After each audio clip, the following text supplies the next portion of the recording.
Here we are with the first official episode of the podcast group known as Primeval Radio. I'm here with the crew, Matt Dimitruk, Greg McCormick, Tyler Patton, and Brad Egerton. And this episode, in honor of Black Friday, or in honor of Friday the 13th, is named Triskaidekaphobia, which is fear of the number 13. So it is pre-release weekend here in Stephenville, Texas, where we are broadcasting from. We're going to get into some Sealed tonight at midnight, so we're going to talk about some of the limited aspects of the new set Aether Revolt for you guys. We have new mechanics, which Brad Egerton will be discussing here in a few minutes, but we also want to talk about some of the strategies of drafting and Sealed that might also help you guys out. So what are some of the strategies y'all get into with Sealed? Well, with Sealed, you have to remember that these decks are not going to be as streamlined as what you would have if you drafted them. So one of the most important things that I could stress is to be able to build your deck on curve. Even if you don't open any bomb rares or mythic rares, if you can curve out and play guys on turn 1, 2, 3, 4, and 5, typically you've already gained enough of an advantage you can close out the game before they can get to their planeswalkers or their mythic bombs that they opened. Yeah, just like Greg was saying, consistency is the key to Sealed. Like, you can't just be picky about every single card you get. You have to just build with what you have. Don't just try to force in the biggest bombs. Go with the best curve you can, and that's like really the most important thing. We'll see. I mean, I'm at fault for, if I see something flashy, I try my hardest to splash it in. So I don't always have the most success at Sealed. I'm much better at drafting. Brad, you got anything to add on Sealed? Yeah, Sealed, there tends to be larger board states in general.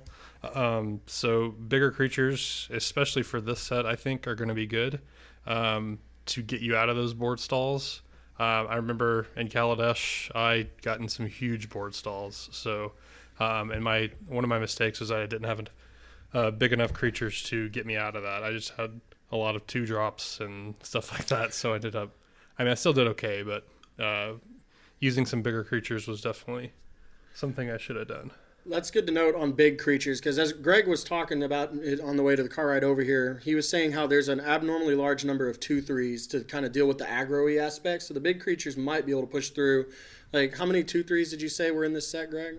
I don't remember offhand. I know on the primer review that Paulo Vito put out on Channel Fireball, he breaks down the numbers quite nicely in there. Yeah. So, I mean, Greg hit it right on the nail. It seems like they're trying to slow down the format a little bit on Sealed and Limited and all those things with the 2/3 bodies. Okay, so as far as drafting goes, I personally like to use the method that Luis Scott Vargas talked about years ago called the bread method. And the letters in bread stand for bombs, removal, evasion, aggro, and dregs, which I'm going to substitute as dunno, so which means the spare cards. And it refers to the order of cards you should look to take in your draft pool. So if you don't see a bomb rare or a bomb creature that you absolutely have to have or build around, it's always better to go removal, because let's face it, in Limited, removal is few and far between. So if you can get a deck stockpiled with removal spells, you're going to usually have success against the creature decks and the decks that don't have any evasion or anything like that. So what do you guys think? Yeah, removal's a really big thing to me. Like, I always, even though it's Sealed, draft wherever, I look at my removal as one of the bigger things actually over bombs, because I like to be able to deal with the bombs they play for cheaper costs and not use as many cards. Well, that's pretty. And as we mentioned before, it is pre-release, so everyone's going to get to play with the new cards for the first time tonight. You're also going to get a mix of Kaladesh in here too, but it is primarily around Aether Revolt. So with any new set, we get new mechanics, and this one is no different. We do have a couple of new mechanics. Brad, do you want to talk a little bit about what those mechanics are? Yeah, so this year we have 2 new mechanics. We have Revolt and we have Improvise. I'll touch on Revolt first because it's a little bit more simple. So basically with Revolt, it is a extra line of text on the card that's basically a bonus ability. If a permanent at any time during your turn leaves the battlefield, it will activate Revolt.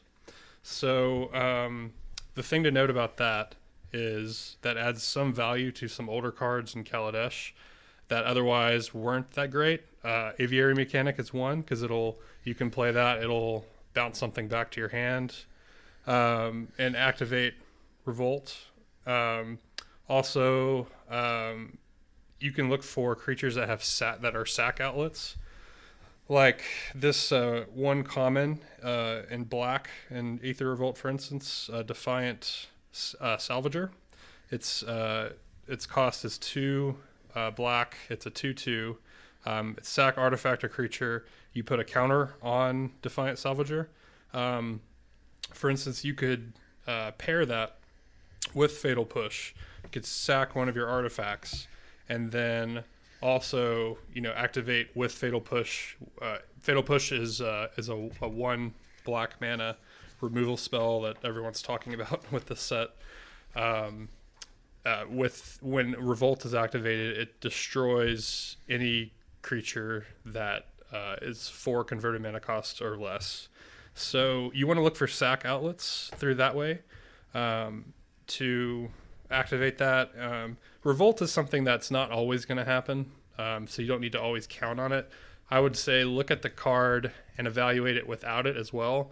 And if it's a terrible card without it, then you need to expect sometimes you might have to cast it as without the Revolt mechanic. But overall, it's a fun new mechanic. The other mechanic is Improvise, which is probably my favorite out of the two, as the other guys have been teasing me about. It's all I've been talking about since it came out. I've been brewing just some fun decks so far. Basically, Improvise is a sort of ramp mechanic where you can tap your artifacts to help pay for any spell that has the Improvise mechanic on it. So the big one right now, it's a mythic called Herald of Anguish. We talked about it in episode 0 of this podcast. Its cost is 5 black. It's a 5/5 flyer. At the end of your turn or on your end step, your opponent has to discard a card. Then you can also play one black and then sacrifice an artifact, which also activates Revolt. And then you give a target creature -2/-2. So with that, it just allows you to ramp into various creatures and play them earlier. As far as a sealed perspective, there's definitely going to be some fun decks you can build with it. As far as like a blue-black or blue-red or red-black. The only colors that have Improvise are Grixis colors. So the other two don't have those. So if you do have a lot of cards that you want to cast, you're going to be in one of those 3 colors, at least one of those 3 colors. Another card that a lot of people will forget, since we are having 2 packs of Kaladesh, this is a common that we needn't forget about because it does have synergy with the Improvise mechanic. It's Gearseeker Serpent.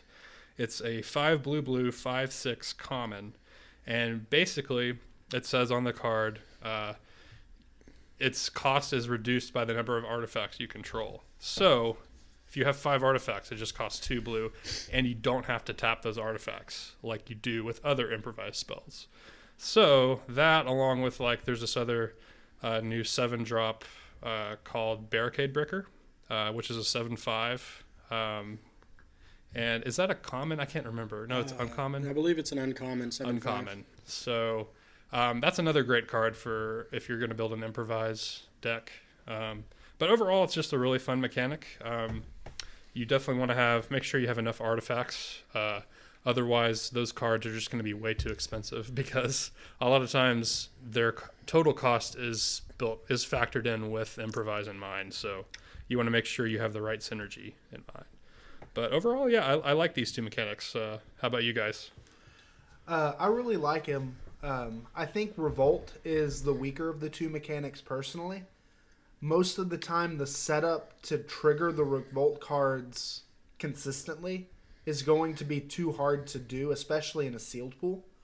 So when, like you were saying, when evaluating these cards, you really need to be playing them for their base stats, and then you can revolt as a bonus.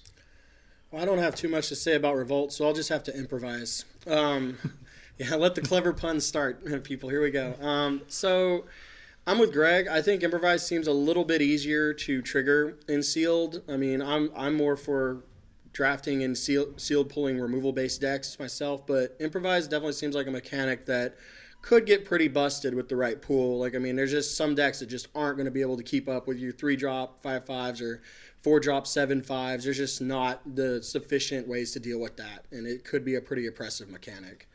Yeah, with Revolt, it just without the ability on a lot of cards, they just become really mediocre. And more often than not, before we've gone into it at all, I think that it's just gonna happen a lot less often than we hope, and people are sometimes gonna get, not in sealed but in limited, trapped into trying to draft Revolt, and when it doesn't work, they're just gonna get hosed in the end. And it kind of gets stuck. And some of the revolt mechanics are worth more than others as well.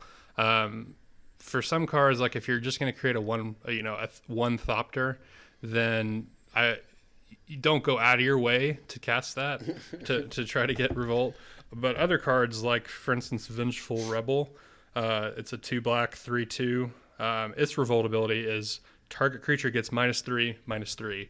So with something like that, you definitely want to activate it. So a lot of times playing this on your second main step after battle, then maybe if one of your creatures died, that activates it, or bouncing it, or sack if you have sack outlets like I mentioned before. But prioritizing the revolt ability depends on the ability. So well, sometimes it's not always worth it.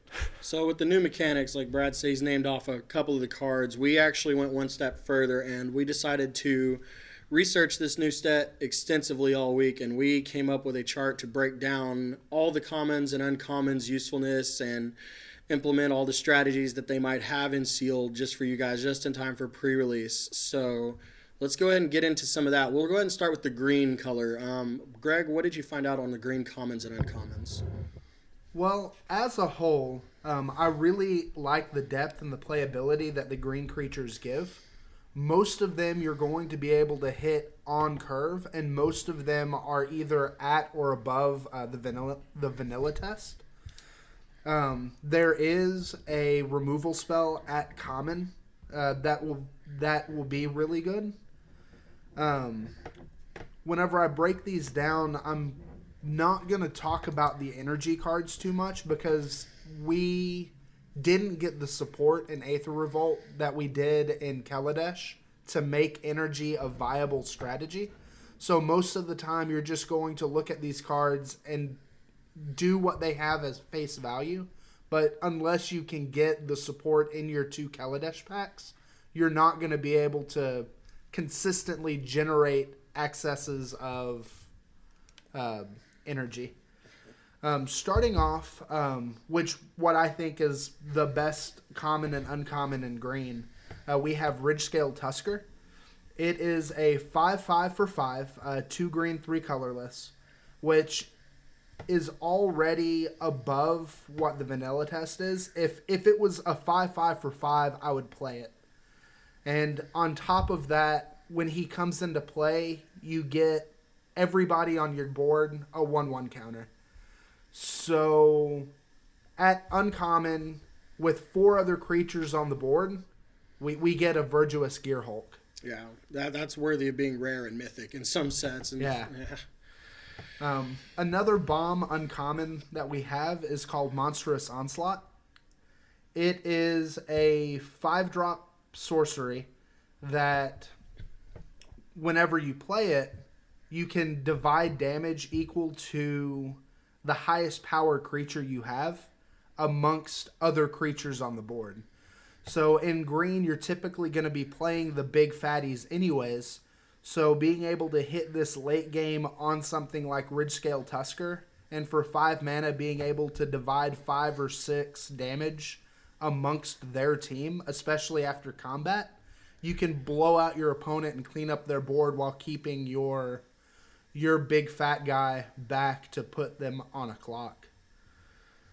Um, Another really good card I'm high on is called Narnum Renegade. Um, it is a 1/2 for 1 that has Death Touch, and then it has Revolt. So, and the Revolt will give it a 1/1 counter. So, at worst, it's a 1/2 Death Touch that trades with the best creature that they attack with. And at best, it's a 2/3 that's able to eat anything on the board and can trade and can just outright kill anything that's 2 toughness or less. And it's good to know that 1-drops have these abilities, because, I mean, most of the time 1-drop 1/1s are barely playable in some decks, but they play them just because they're early drops. I like what they did in this set with several 1-drops, including some in different colors. They give them abilities that just spice it up even more and encourage you to play 1-drops. The next card is Maulfist Revolutionary. It is 2 green and a colorless for a 3/3 trample. So already it's above the vanilla test as getting a 3/3 creature with evasion. And then on top of it, when this creature enters the battlefield and then whenever it dies, you get a pseudo proliferate, which means you can choose either a player or another target creature, and then any type of counter that player or the creature has, you add 1 more to it. So with green, there's already going to be a lot of 1/1 counters being thrown around. So it gains value on making your big dudes even bigger. And it's also worth noting that you can target players with it to increase the number of energy counters that somebody can have. Lifecrafter's Gift is the second quasi-anthem effect that we have at the uncommon slot. For 4 mana, it is an instant that you can choose one creature you have and give it a 1/1 counter.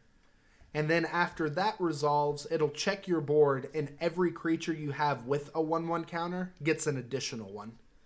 So being able to follow up a Ridgescale Tusker with something like this just is backbreaking on the opponents.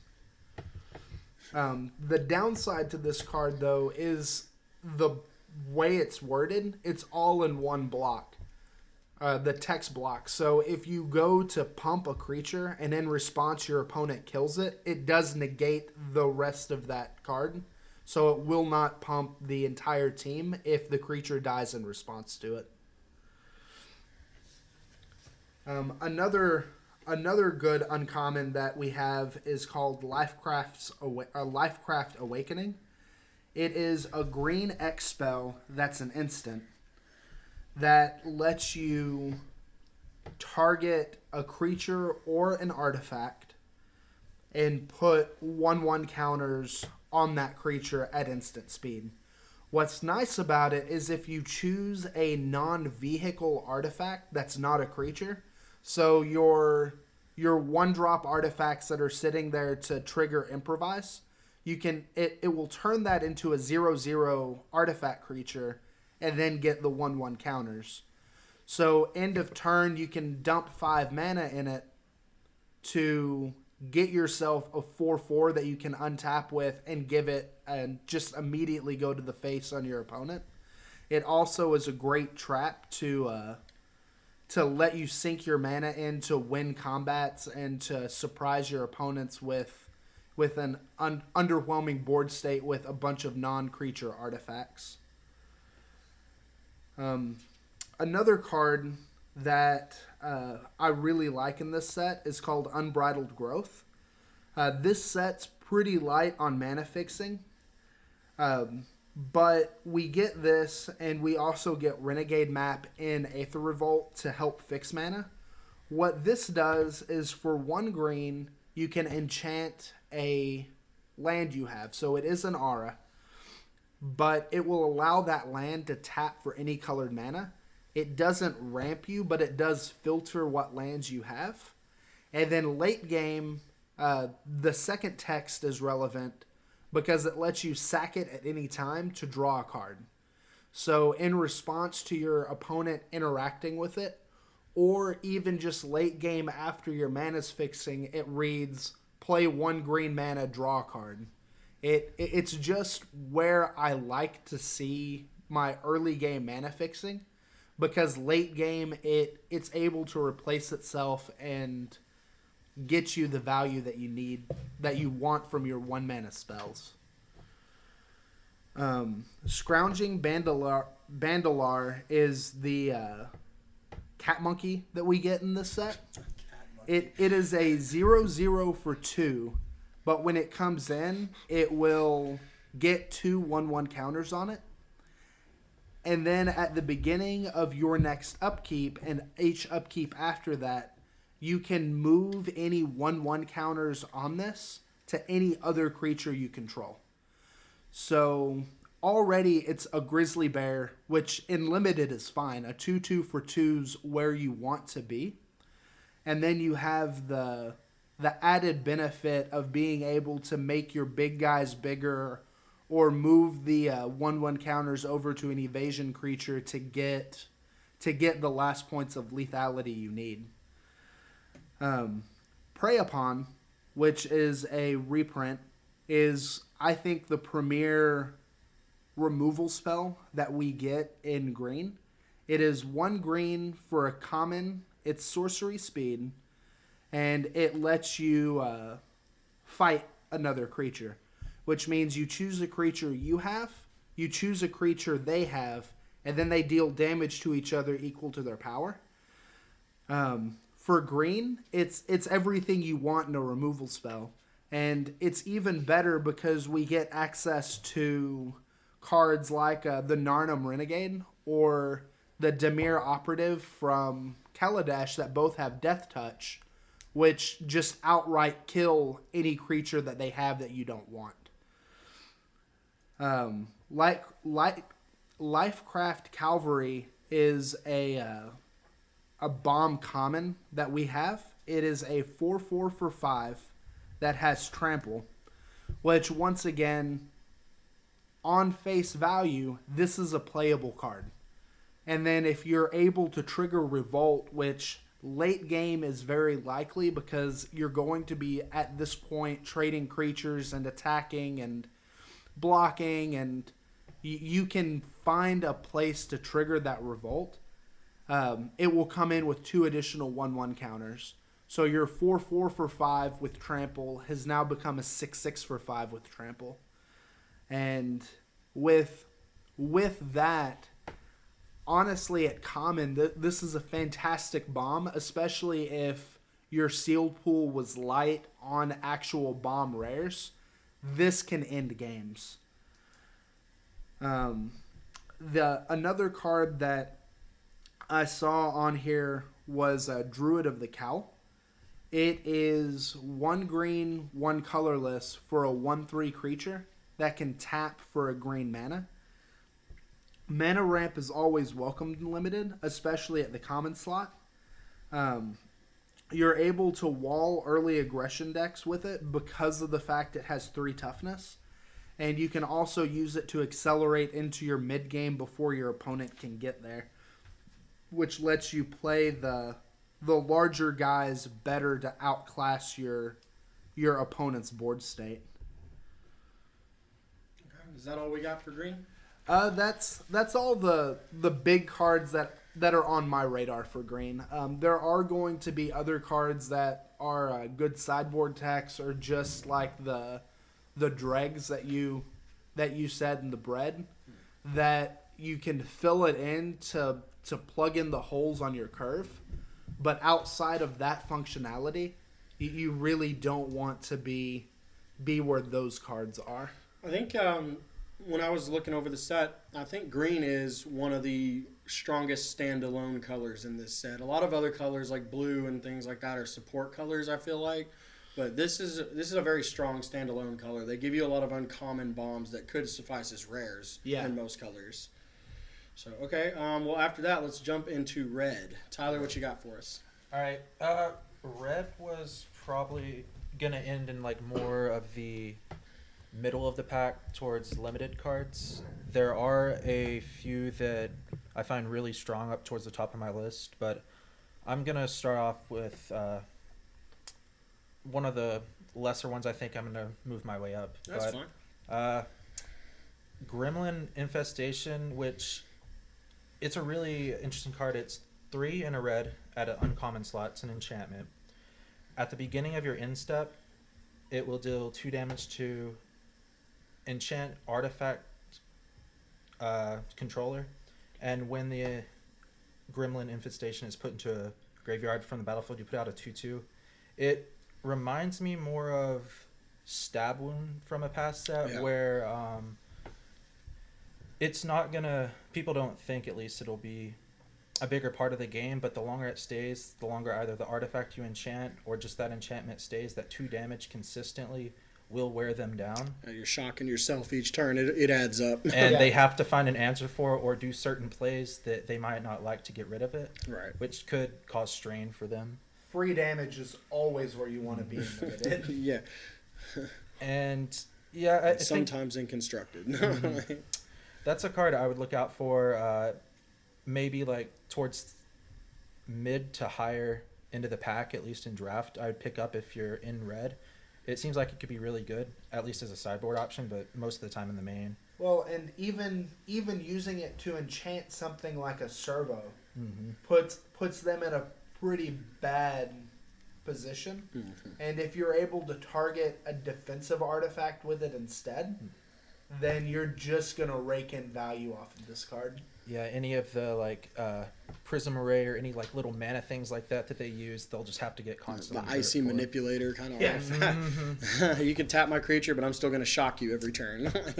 The next one on my list, it is Enraged Giant. It's 5 a red.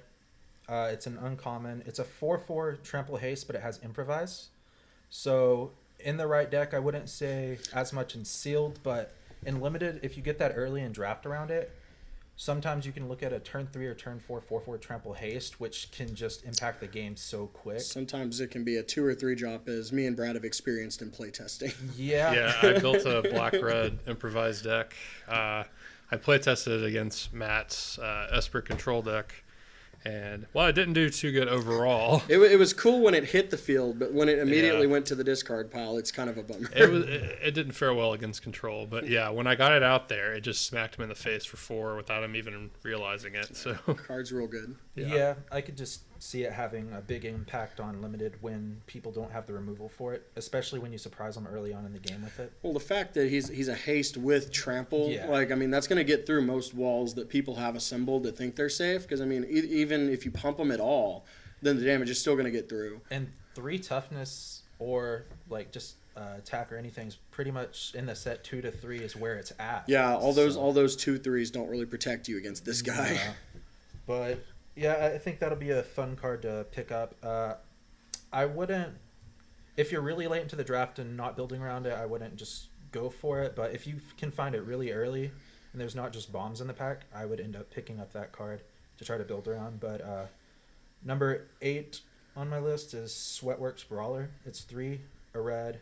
It's a common slot, which is really important because it's a 3/3 menace with improvise. So also getting that out a turn or 2 early in red is what it wants, because it's just, it could be a vanilla 3/3 with menace. Right. And it just, everything about it seems pretty solid. There's not much to say for it. And next is Ravenous Intruder. It is 1 a red. It is uncommon at a 1/2. And you sacrifice an artifact, so it triggers Revolt, and it gets +2/+2 until end of turn. You can do this as many times as you want or need to in different situations. If they're tapped out, say there's other cards that I'm going to be going through later on that you can just pump this, give it trample or something like that. On top of that, you just make it a really big threat that hits them, finishes them off. I think that could be a good card, and like, I don't know, I'd take that mid-pack probably. Number 6, though, I have Wrangle, which I've always liked these type of cards. It's a 1 in a red, a common sorcery. You gain control of target creature with power 4 or less until end of turn. Untap that creature and it gains haste until end of turn. And just in a red deck, when you usually want to aggro them out, tempo them as quickly as possible, that card can just take away their biggest blocker or just a threat they have, and you could hit them with it or finish them off with it, and it just makes the clock so much faster. Then we have Chandra's Revolution. It's 3, a red, at common, and it's a sorcery. I wish it was instant, but you can't really get too greedy. It just straight deals 4 damage to a creature, and on top of that, which sometimes it might not be that great, but you can, on top of dealing the damage, tap target land. That land doesn't untap during its controller's next untap step. Do you want that to be an instant? Yes. Okay. Especially if you play it on curve, you kill a creature and slow down their turn 4 or 5 play, whatever it is. That'd be a really good instant, in my opinion. But then, moving on to our next one, Invigorated Rampage. It is 1, a red, uncommon at instant. You choose one. This is one of my favorite cards in the set because I've always been a fan of combat tricks, and the fact that it goes right into that normally aggro colors is great. It has 2 abilities. Either target creature gets +4/+0 and gains trample until end of turn, or 2 target creatures get +2/+0 and trample until end of turn. So if you put that on any of your little guys that are getting chump block just to push over the damage, or your first strikers that just completely change the way combat is, the fact that you can do it to 2 creatures is great. The downside is you don't get any toughness to it, so it is susceptible to removal, but I mean, you kind of got to deal with that anyway. But yeah, that's just going to be a really exciting card. I'll probably try to pick up as many of those in that color as I can if I'm in it. Number 3, Shock. Been printed countless times. Shout out to Zane Lewis from episode 0. I was wondering if you were going to mention Shock. Oh, yeah, it's my top 3. Zane would have been really upset.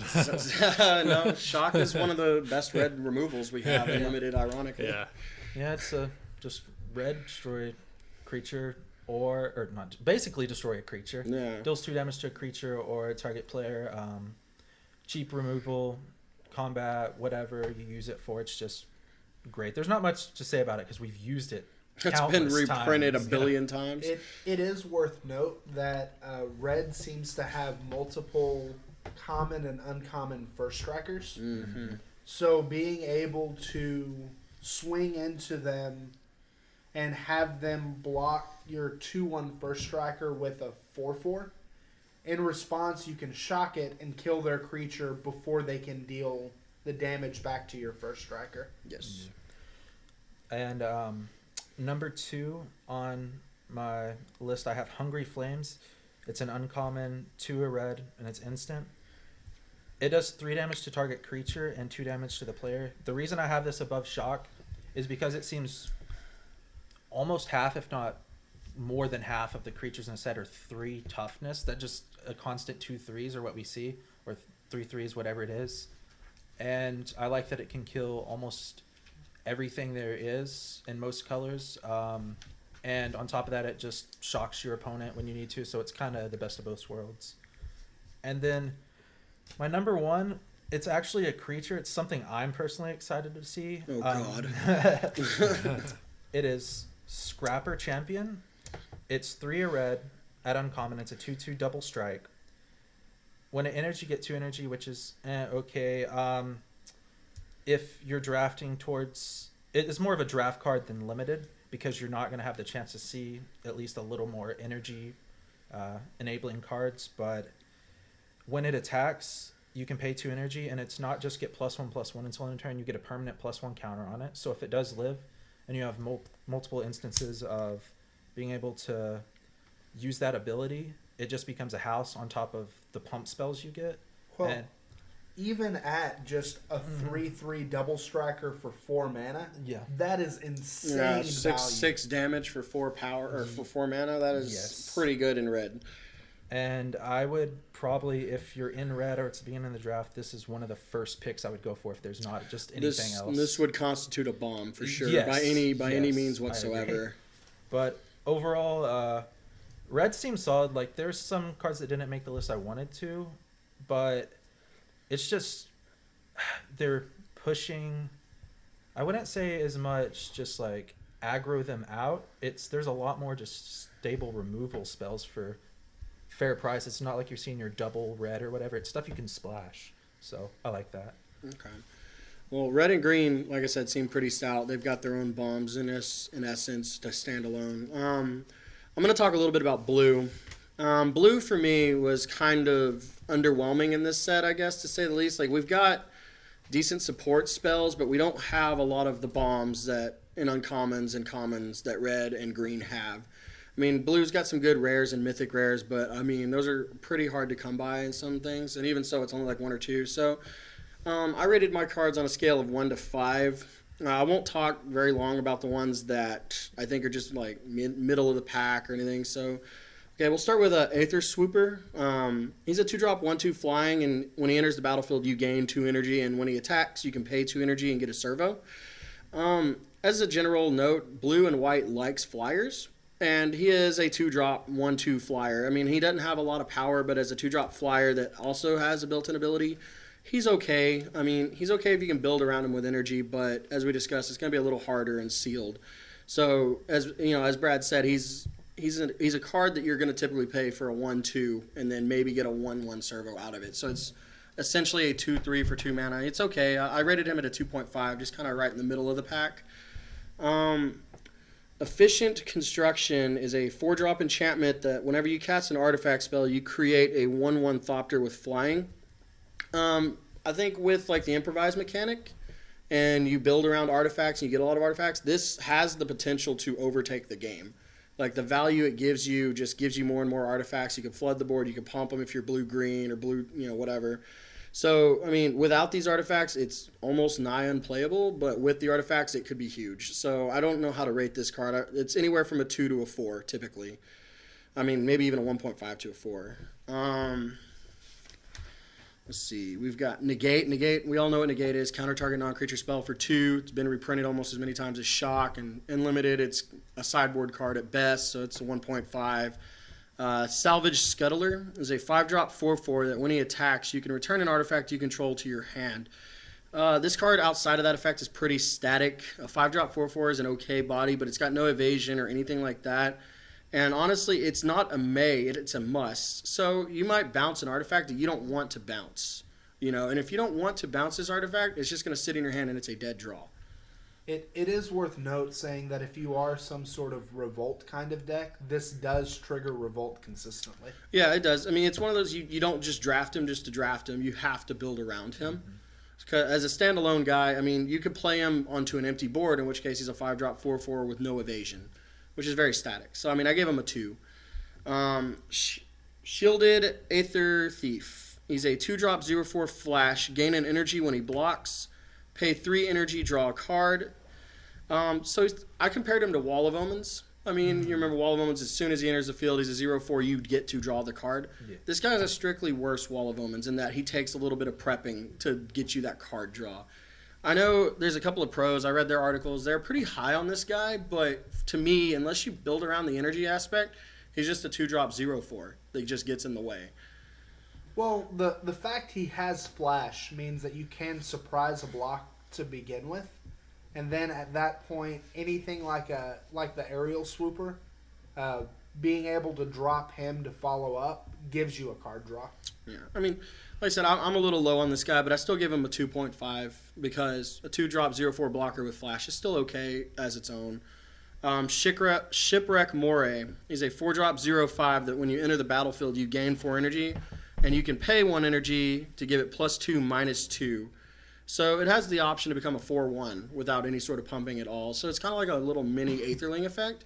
But the thing is, if you pump him to a 4/1, you do risk him dying really easily. So again, this is one of those that could be very good in a pump style deck and an energy style deck because you can just make him gigantic after blocks, but you can only do it as a sorcery. You can't do it instantly, and that's another thing that brought me down. So, I mean, I rated this guy as a 2 also, anywhere from a 2 to 3. Skyship Plunderer is a 2-drop 2/1 flying that when he deals combat damage, add a counter to each permanent that has a counter on it of that type. Infect, minus counters, plus counters. This guy is very difficult. So he could be great, but he could be bad because he also affects your opponent. So if your opponent has a board full of +1/+1 counters, they get to stack up on it as well. So it's worth noting, if you built your deck around +1/+1 counters, this guy could take the game over. But if you're playing against an opponent do that, you should immediately sideboard this guy out and throw him in the trash. You should not play this guy. So, I mean, again, anywhere from a 2, possibly to a 5. This guy could bust the game wide open for cheap mana. Take into custody. It's a 1-drop, instant, tap target creature. It doesn't untap during your untap step. It could be decent if you netted something else, but I mean, it's a cute way to like surprise an opponent and slow them down for a turn. It's 1.5, nothing special here. You got the Trophy Mage, which is a 3-drop 2/2 that enters the battlefield. You search your library for an artifact costs 3 exactly, put it into your hand. Again, this effect is pretty restrictive, but if you build your deck around artifacts, it could be easy to trigger and it could be good. So, I mean, well, even if you just have one solid 3-drop, being able to play him to always fetch that card is very good. yeah. But if you have a mediocre 3-drop or just nothing in that slot, he's garbage. He takes some building around, just like most of blue. So, I mean, 2.5, 3, I could give him that. Windkin Raiders is a 6-drop 4/3 improvised flying.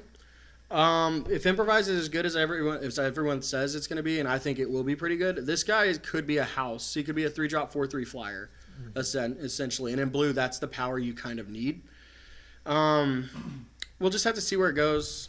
So the top-rated ones I've got, I left the best ones out for a reason. So I'll go like Tyler did. I'll list my worst to best. I did the top 8. So coming in number 8, I have Metallic Rebuke. It's a 3-drop instant improvise counter target spell unless the opponent pays 3. Last time Mana Leak was printed, Mana Leak was very good in limited. It was very good in constructed. It was fine. This has the option to be a 1-drop Mana Leak. This card could make waves in limited. It could be a whiff. It's one of those coin flips. If you draft around it, it could be great. If you don't draft around it, it's a 3-drop cancel pretty much is what you're going to do. So it definitely takes some building around, but it could be good. I gave it a 3. Coming in at number 7, I have Hinterland Drake. It's a 3-drop 2/3 flyer. It can't block artifact creatures, but it's still a 3-drop 2/3 flyer with decent stats. So, I mean, it's okay for blue mages. Number 6 is Leave in the Dust. 4-drop instant. You bounce a non-land permanent back to the owner's hand, and then you get to draw a card. This card would have been great at just bouncing a non-land permanent, but the fact that you get to bounce and then cantrip, that adds a lot of value for control players and tempo players that blue has and everything, and it is an instant. So, well, and it is worth noting, most of the time those bounce effects, the biggest drawback to them is they cost you a card. exactly. This lets you replace itself, so it's just a pure tempo gain. Exactly. Number 5, I have Dispersal Technician. He's a 5-drop 3/2 that when he enters the battlefield, you return target artifact to its owner's hand. I mean, it's pretty straightforward. It's a Void Mage effect, and there are a lot of artifact bomb creatures and aren't a lot of artifact bomb rares in this. So if you want to just bounce an artifact back and cost your opponent a turn while putting a creature into play with decent stats, it's pretty good. Number 4, I've got Ice Over. It's a 2-drop enchantment Aura. And yes, Aura could come into play with some of the white rares that we have. It enchant a creature. It doesn't untap during its owner's untap step for 2. The only bad thing I have about this card is that it doesn't actually tap the creature down. It has to already be tapped. If it was tap the creature down, it would be pretty great. But the fact that it just perma-freezes it, and it is an Aura, so you can trigger off of, I think, it's the White Lord that when you play an Aura artifact, Sram. So when you play Sram, you do get a cantrip off of it as well for 2. So it could be good. Number 3, I've got Reverse Engineer. 5-drop sorcery, improvise, draw 3 cards. Draw 3 cards in blue, period, is good. The fact that you could make this a 2-drop draw 3 cards is insane. That is You build around improvise. Okay. It's 1 away from Ancestral Recall, people. It's a sorcery, but still, 2-drop, draw 3 cards sounds pretty nice. Yeah, if you're in blue anyway, one of the best reasons to be in blue is improvise. Yeah, So, it's not hard to build blue improvise artifacts, blue-black improvise artifacts, just anything. Number 2, I've got Bastion Inventor. It's a 6-drop 4/4 improvise hexproof. Typically for a 6-drop to excel in limited, it needs to do something great for you. So the fact that this guy has hexproof and he is a 4/4, It's a decent body for the cast because, again, you're probably going to cast him for 3 or 4 typical mana and then have some artifacts. It makes this guy really hard to remove, and at a 4/4, he gets by a lot of the 2/3 just jokers.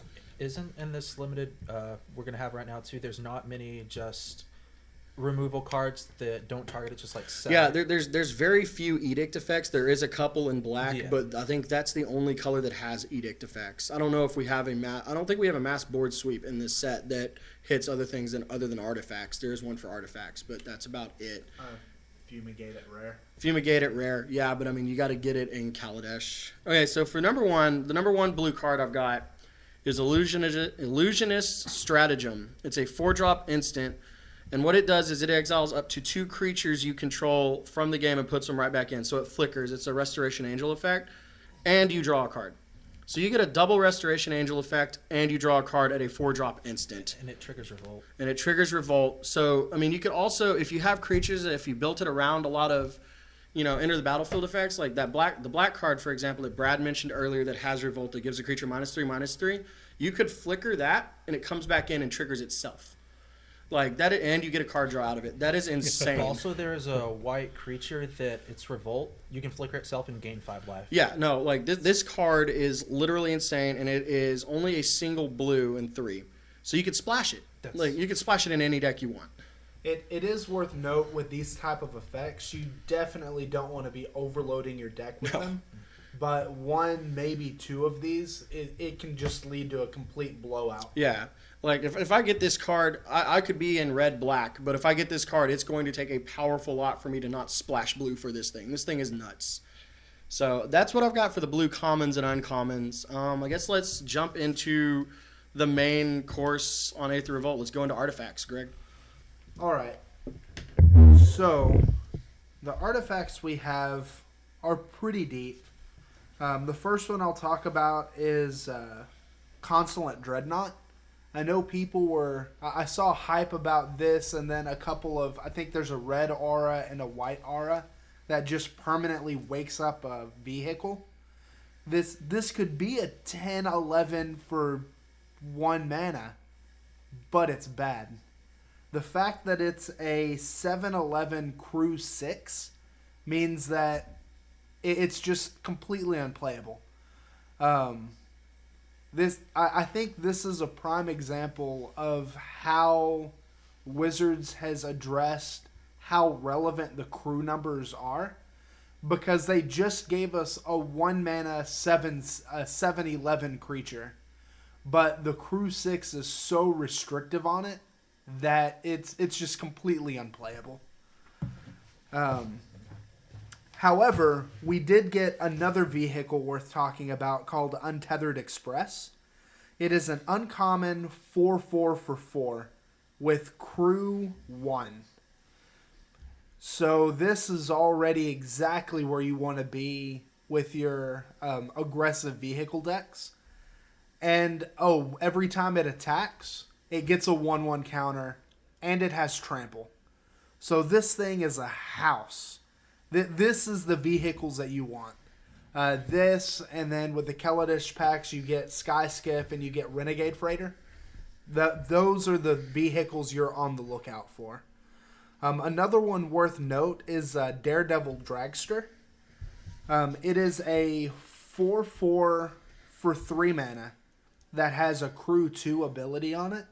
It does not have any evasion. However, every time it attacks or blocks, at the end of that combat phase, it gets a velocity counter. And then whenever it gets 2 velocity counters, you get to sack it, or you have to sack it, but then you draw 2 cards. So in an aggressive deck, this represents 8 damage that lets you draw 2. To me, it reads kind of like how Keldon Marauders does. 3/3 for 2 that pings your opponent for 1 when it enters and leaves. Only this one lets you draw cards instead.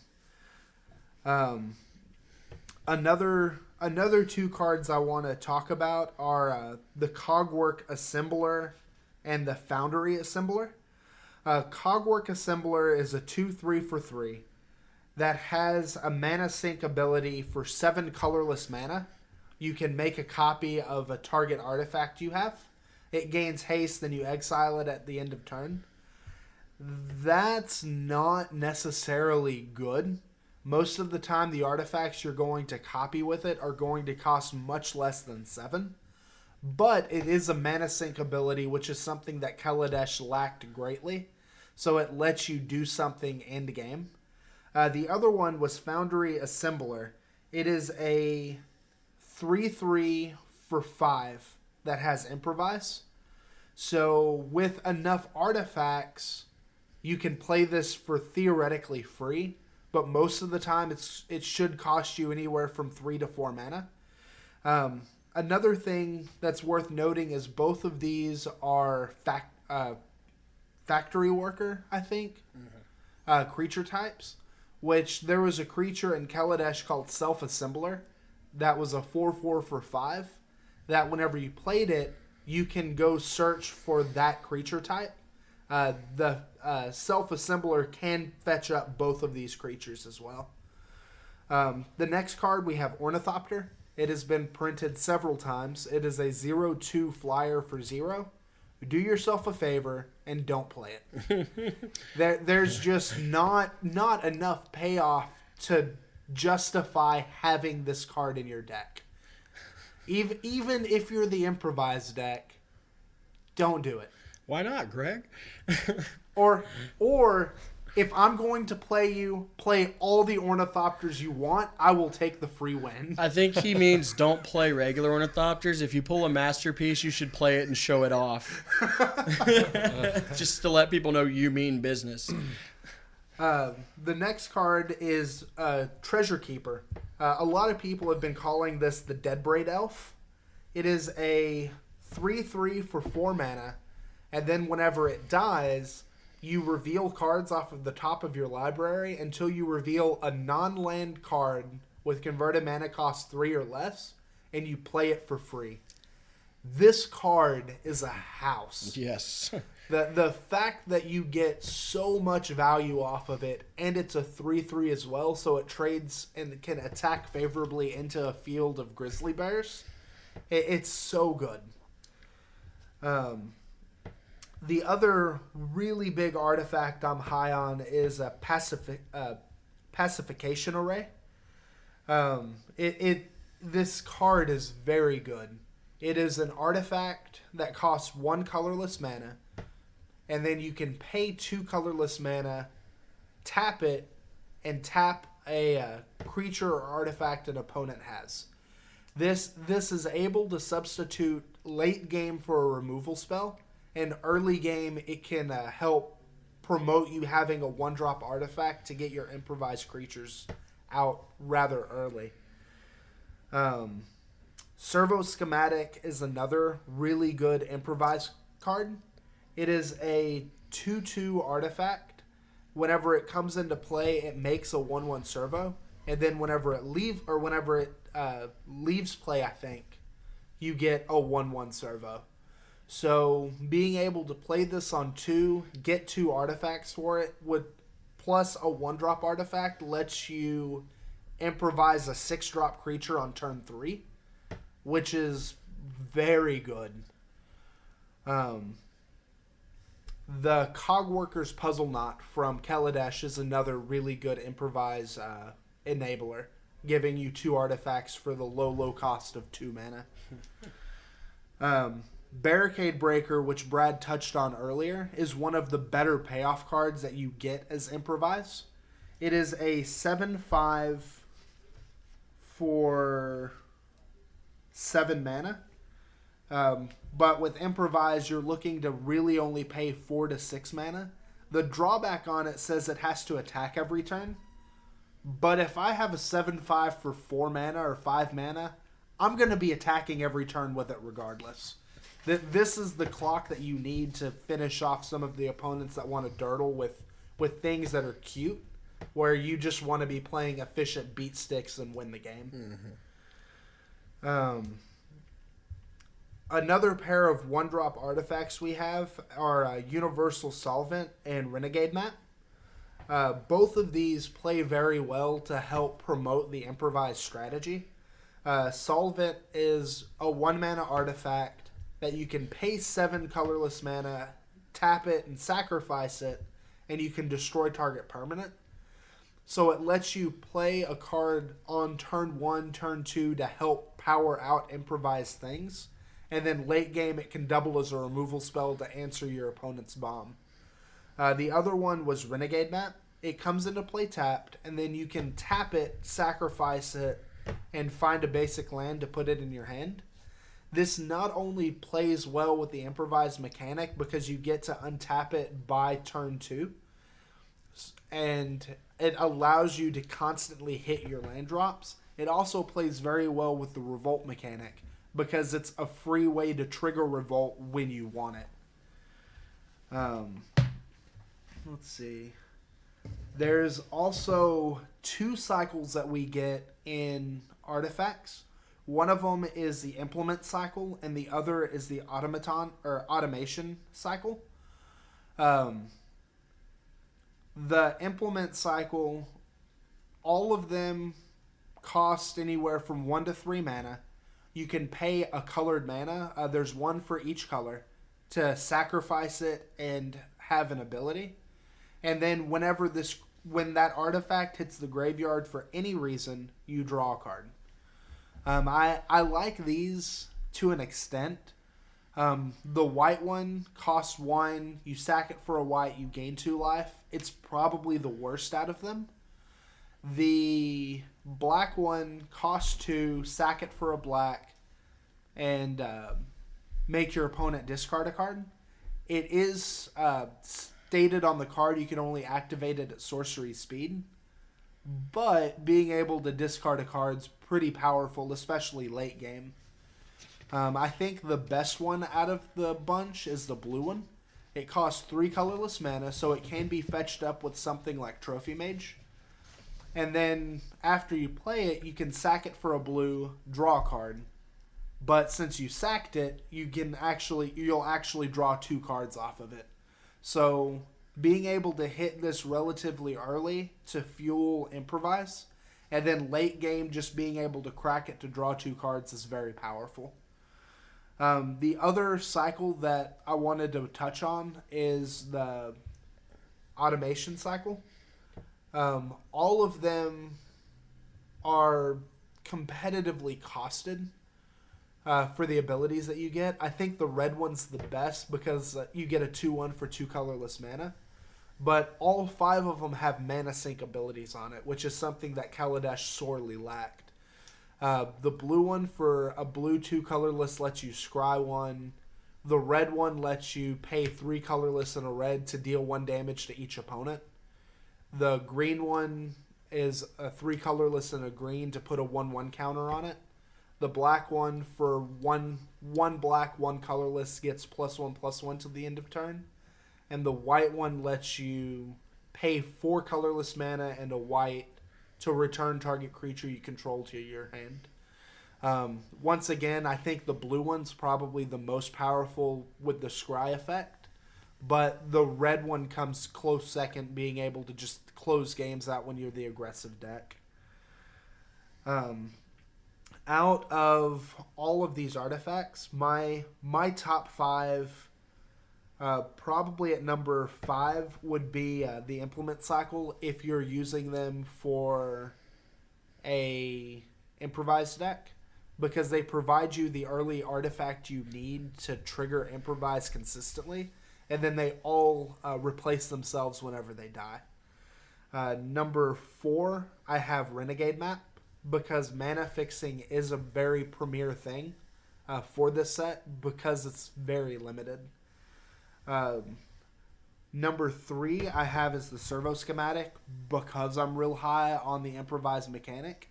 This allows you to get multiple creatures or multiple artifacts to trigger that more consistently.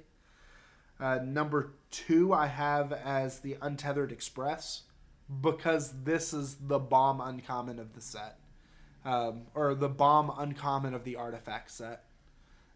This card will just win games. And then number 1 I have is the Pacification Array. Icy Manipulator's good.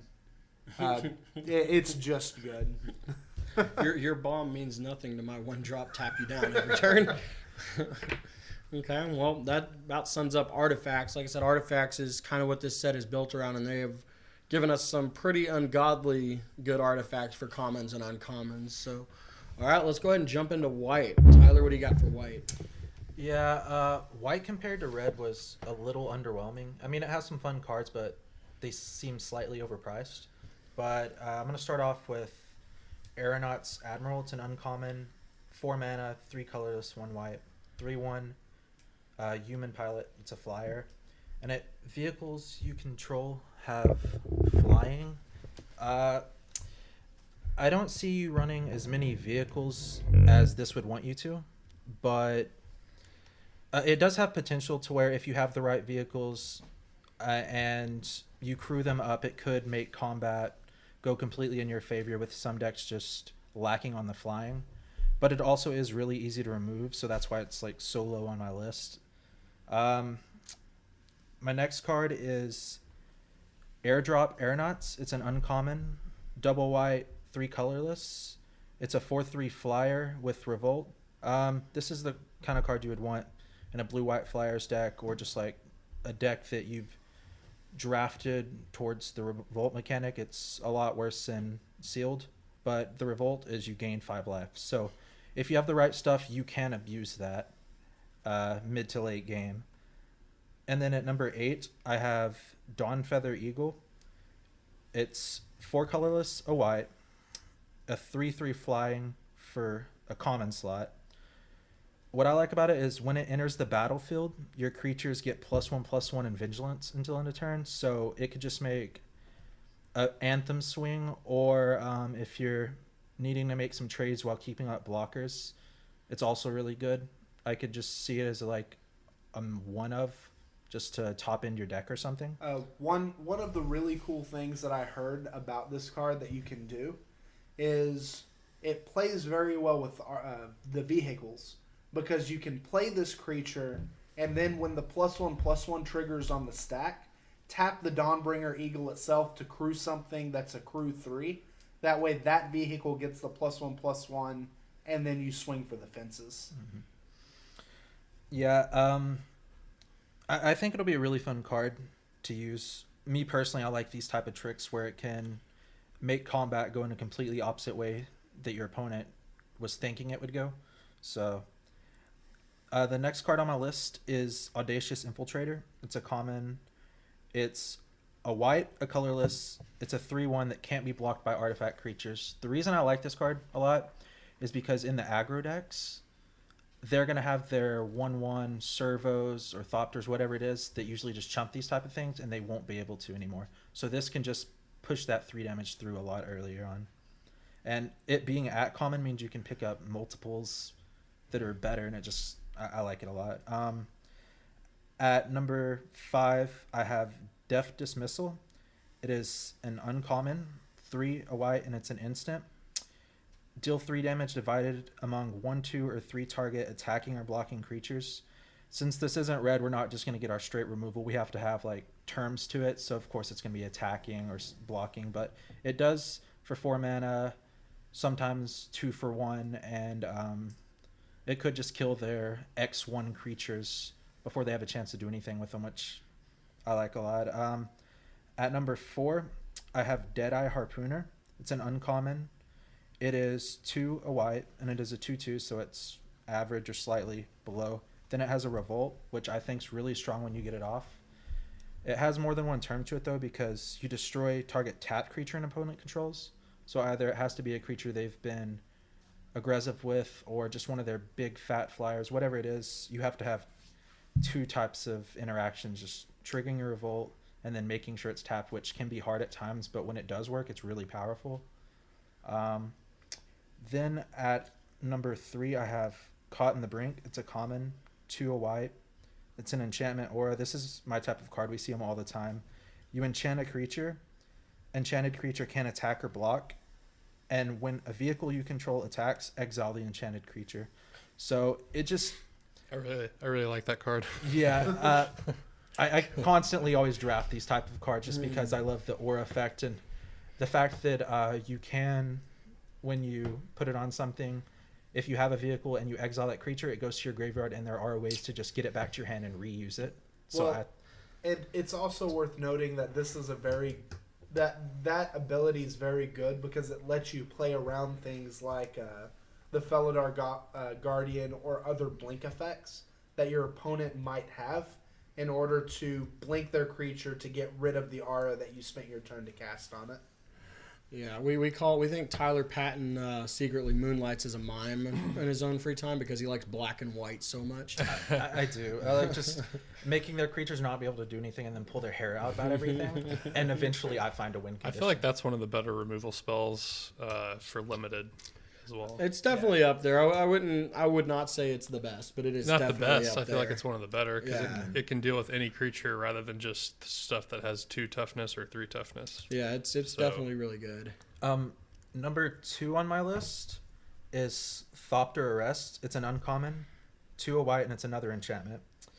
It's similar to O-Ring because when it enters a battlefield, you exile a creature or artifact until it leaves the battlefield. So Just like that banish your priest type of yeah, effect. it's just pure removal half the time if they don't have the hate to get it back, and that's just like the type of cards I like to draft consistently, as many as I can. But at number 1, this card we'll probably talk about a little more. It's Felidar Guardian. It's an uncommon 3 white.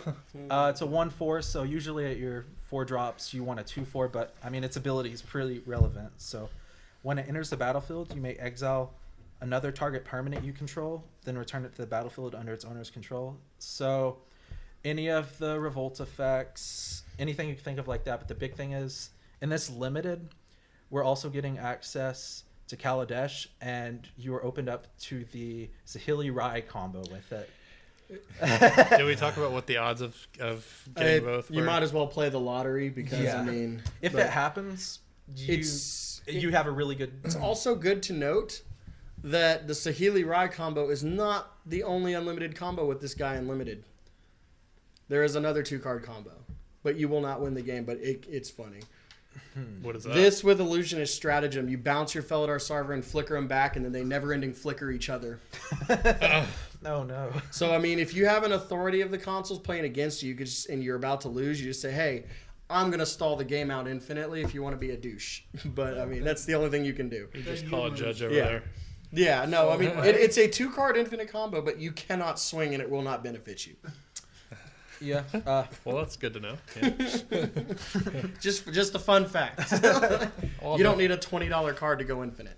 If you're a troll, then that should be something you aim for. You just troll everybody. It's part of the game. Oh yeah, no, that's the fun part about it. It's just, all right, I infinitely do that until you call a judge over. Yeah. No. Yeah. Well, you also had took a look at some of the multicolored cards. What are a couple of them that you think will make headways in limited All right. outside of Tezzeret? No, I'm naming the commons and uncommons because Okay. we'll save the. All right. Yeah, Other we'll talk ones. about the rares in a minute. I do have one multicolor card I wanted to talk about too. It might be on my list if. Yeah, if you take it, then Oh, go for it. well, Yeah, y'all can get a little cross What's the name of going it? on it. World Fest Engineer. I really like that one. I don't know if it's actually on this list. I don't think so. No, but Well, you go ahead. all right. I picked the top 5 because there was not that many in the set that There were exactly 5. there were exactly 5. There were exactly 10 uncommon. Yeah. Most of them seem somewhat powerful though if you're in the colors. Like the one I have at number 5, it's more of a personal opinion. It's Hidden Stockpile. It's an uncommon. It costs a white and a black, and it's an enchantment. If you revolt, you get a 1/1 servo, but that's not really the main ability. You can pay 1 mana at any time, sack a creature, and scry 1. So it's one way to constantly, every turn, revolt multiple things, and also it filters your deck. I think as like a support card, it could see spots in the white-black type strategies. Number 4, I have Renegade Rawlier. It's an uncommon. It's 1, a white and a green, human warrior, 3/2. It also has revolt. Its stats before the revolt are decent, almost average for a 3-drop, I guess. But its revolt is return a permanent with converted mana costs 2 or less from your graveyard to the battlefield. I can see that being This could make headways in modern like green white hate bears. Like this might be a staple in that deck as well. Yeah, but in limited, I think that tempers should be, or your expectations should be tempered, because most of the time, being able to set this card up, to set up Revolt, and to be able to set it up where you have a 1 or 2 drop in your graveyard is going to be a couple of hoops you have to jump through for it. It's one of the cards you'll have to do a lot of things for, but I could see like in a green-white shell, since that's what it is, if you're going the aggressive plan, you do make them trade something turn 2 or 3 whenever, and then you're able to play this, bring one of those cards back, get the tempo completely in your favor, and just stay ahead in the early game. That's where it'll probably shine. I wouldn't wait to set it up super long, because I mean it is a 3/2, so it does still kill a lot of the stuff in the format. At number 3, I have Spire Patrol. It is 2, a white and a blue, human soldier, uncommon, 3/2 flying. I call this a Colton Edwards card because of the fact that it's a flying blue-white card that interferes with your opponent's cards, which is just annoying. When it enters the battlefield, you tap a creature an opponent controls, and it doesn't untap during the next untap step. So I would like to, we were kind of rude on the last episode when we talked about the banning. I'd like to have a moment of silence for Colton Edwards, who lost not only his Smuggler's Copters, but his prized Reflector Mages. Let's have a moment of silence.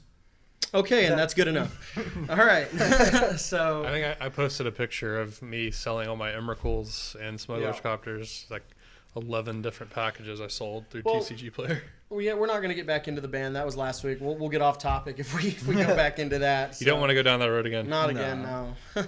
But yeah, with this card, I mean, 4 mana, 3/2 flyers, not the worst, but the fact that it taps something down and gives you even more tempo, and it will be found in a blue-white flyers list, and it is abusable with blink, so you can do it multiple times during a game, which might just be pretty good. My number 2 card, actually, I'm switching it up after thinking about it more, but it is Renegade Willsmith. It's 1, a red and a white, and it's an uncommon. It is a 3/2. When it becomes tapped, it doesn't have to just attack. It could be crude or whatever.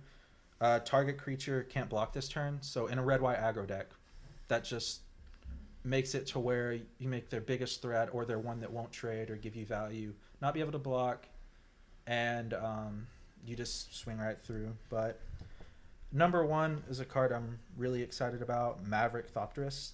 It's 3, a blue and a red at uncommon. It's a 2/2 with Improvise, and when it enters the battlefield, you get 2 1/1 colorless Thopter creatures with flying. Whirler Rogue is back. Could be a cheaper one too, and when it gives you the Thopters, that helps your Improvise even more. Yeah. And the fact that it's giving you Thopters instead of servos is a big deal because the flying. Yeah. Well, we all saw how good Whirler Rogue was when it was printed. This has the ability to be a cheaper Whirler Rogue, so... Well, the not being able the fact that Whirler Rogue can make creatures unblockable was very good. Yeah, it was very relevant. But this guy is going to be a house in many limited pools. Oh, yeah. I could for see sure. this being if you're in one of the 2 colors and just drafting or whatever, even as one of your first few picks, pick this up because it is just going to be great. I think I agree with your list overall. I mentioned Wildfest Engineer, mainly not. I mean, for limited, you would need the perfect synergy, which is not always going to happen very often. It would more so be if you can get it, like, because what Wildfest Engineer does basically, it's the black red and then a colorless mana, and then it adds +2/0 to any artifact creature at the beginning of combat. So it's good if you have the right pieces, but overall, I mean, I really like Maverick Thopterus too. I agree with Their that. cards- their cards Definitely very, agree with very that good. being number 1 for It's sure. very good. Okay. Well, the last color is black. I'm going to rename this color in honor of a magic card called Death Cloud, because most of the black cards I saw kill everything. Like, I mean, as far as bombs go, the rares and the mythic rares are insane, and then the commons and uncommons remove everything you want to do, it seems like. So, again, I'm going to treat it just like blue. I rated it on a scale of 1 to 5. I'll touch on the ones that I think are going to make headways and then just mention the others, but we won't talk too much about the ones that are kind of underwhelming. So, we'll go ahead and start with Aether Poisoner. It's a 2-drop 1/1 Death Touch. Whenever you enter the battlefield, you gain 2 energy. Whenever he attacks, you make a 1/1 servo. This is very similar to Aether Swooper, but I think flying is a little better than Death Touch. But I mean, Death Touch is still very good for early. You can just block the ground game so well, and it gives you a thought or a servo as well. You have Alley Strangler is the next one. It's a 3-drop 2/3 Menace. If he didn't have Menace, he'd be a pretty underwhelming card, vanilla rating card. But Menace, as we mentioned, everything is everything. So I mean, I'm gonna rate him as a 2, maybe a 3, depending on how you build it. In an aggro deck, he's probably a 3. Cruel Finality is a 3-drop instant. Target creature gets -2/-2 until the end of turn, and you get to scry one. This is a good removal spell because you can kill a creature and you get to scry. That's something black misses. Like, this is kind of reminds me of a blue removal spell. You get to information, you get to scry, and that's something a blue card would do. But the fact that it kills is pretty good. Next, we have Defiant Salvager, a 3-drop 2/2, and you sack an artifact. You put a 1/1 counter on him. You can only activate this as a sorcery, but it is a good way to trigger Revolt while boosting a creature. It could be good evasion, but I mean, the fact that they see it coming, they can react how they want to it, so it's not the best. So in a Revolt deck, he could be good. I'm going to go ahead and rate him a 2 on his own. Next, we have Fin Hauler. He's a 7-drop 5/5 Improvise, and he can't be blocked by artifact creature. This guy, if you can reduce his mana cost by 3 or 2, he could be good. The fact that artifact servos and little cheap things can't block him might make him a house. But other than that, he's pretty vanilla. Foundry Hornet. So this one is one that I've been going back and forth on since I read it. I think I'm going to meet it in the middle. Like, I originally had it at 2.5, and I'm going to go ahead and up it to a 3.5. It's a 4-drop 2/3 flying. When it enters the battlefield, all opponents' creatures get -1/-1 if you control a creature with a plus counter on it. But it seems like there is a lot of different ways you can uptick counters on your own creatures. So this ability will most likely cause the effect to trigger more than not. And he is a flyer, so I think he's pretty decent. Fourth Bridge Prowler is a 1-drop 1/1. When he enters the battlefield, you give a -1/-1 counter to a creature. And as I mentioned earlier, 1-drops are kind of underwhelming, so I like that the 1-drops we have in this set come in with an ability. So it kind of makes it worth it. Next, I've got Gonti's Machinations. It's a 1-drop enchantment. Whenever you lose life for the first time each turn, get 1 energy. And you can pay 2 energy, sack the enchantment. Each opponent loses 3 life, and you gain life equal to loss. I don't really like this because you do have to lose life multiple times for it to trigger. And so I think it would be better if you could target the creature that's actually beating you to death. I mean, the fact the creature sticks around is kind of... That and the fact that you have to sacrifice it, so it's not an engine in and of itself. Right. I think that card's just bad. Yeah, no, it is definitely the worst black card. I gave it a 1. Ironclad Revolutionary is a 6-drop 4/4. When you enter the battlefield, you sack an artifact and you put 2 1/1 counters on him, and your opponent loses 2 life. He has the ability to become a 6/6, but then again, you have to sack an artifact to get that, and it has to be when he comes into play. So if you don't have it set up, he's just a vanilla 4/4. But he has the potential to be good, so I'm going to rate him anywhere from a 2 to 3. Night Market Aeronaut is a 4-drop 2/2 flying revolt. You gain a +1 counter when you revolt him. This guy's okay. I mean, he could become a 4-drop 3/3 flyer, but I mean, that's about the best you can do. So I'm going to rate him a 2. Renegade's Getaway is a 3-drop instant. Target permanent gains indestructible and makes a 1/1 servo. It's a cute little battle trick if you're playing against a heavy removal type deck, and you get a servo out of it. So, I mean, pretty much a 2. It's nothing great. Resourceful Return is a 2-drop sorcery. Return target creature from your graveyard to your hand. If you control an artifact, you draw a card. So, Eternal Witness and Regrowth are good on their own. This lets you draw a card as well. So, I mean, I'm a little high on this card. I don't know how much of an impact it'll make, but I personally expect big things from it, so I gave it a 3. Sly Requisitioner is a 5-drop 2/2 with Improvise. It's whenever a non-token artifact you control is put into a graveyard, you create a servo. This could be kind of a neat enabler if a lot of people are playing Artifact Disruption, or if you get a sack outlet going to where you sack your artifacts to trigger stuff, so you don't really lose artifacts. You just pump your board and make it wider. So, I mean, anywhere from a 2.5 to a 3.5, depending on the build. So, okay, we'll get into the top now. This is my top 5. At number 5, we have Vengeful Rebel. It's the 3-drop, 3/2 revolt. Target creature gets -3/-3 and enters the battlefield. This guy could be an absolute house if you have some flicker effects or you build a revolt deck around him. You know, as we mentioned earlier, that blue flicker spell, you know, he triggers himself, so you can just kill multiple things at once. Like this guy, I gave him a 3.5. It originally was a 3, but I'm going to go ahead and up it to a 3.5 because he's very, very good, and he's going to be very hard to deal with. Like, they have to kill him immediately to get value off the board. Number 4, I've got Daring Demolition. It's a 4-drop sorcery, just flat out destroy target creature or vehicle. Removal is always highly picked and limited, and the thing that a 4-drop just straight destroy something is very, very good. You know, there's not that many effects. A lot of effects you'll get -/ or deal X amount of damage, but I like the flat destroy, and I like that you can destroy the vehicles too. Yeah, it's a nice answer for vehicles at sorcery speed. Yes. Number 3, we have Perilous Predicament. It's a 5-drop instant. Each opponent sacks an artifact and a non-artifact creature. So the last time we saw this effect was on a 4-drop sorcery in Avacyn Restored and Barter in Blood, where the opponent has to sack 2 creatures. I think this is strictly better because you do pay the 1 mana more, but it is an instant. So if they commit artifacts or if they crew the vehicle, you can go, okay, well, after you've crewed the vehicle, I'm going to make you sack your vehicle and the guy you crewed him with. Like, that's, you just 2-for-1 them and wreck their entire turn. So I think this is a pretty good removal spell, and I like it much better than Barter in Blood myself. I'm kind of mixed on it. I think it's worth playing, but I also think most of the time this is going to just eat their worst creature and a servo token, which is something you need to be aware of whenever you go into deck building with it. Right. Number 2, and this pained me to do it because I think this is the marquee black card in the set as far as constructed goes, all the way back to Legacy. Like, this thing will see Legacy play. Fatal Push, a 1-drop instant, destroy target creature with cost 2 or less. If you had a permanent leave the battlefield, destroy a creature that's 4 or less. Again, cards that say straight destroy creature are high valued, and this is a 1-drop.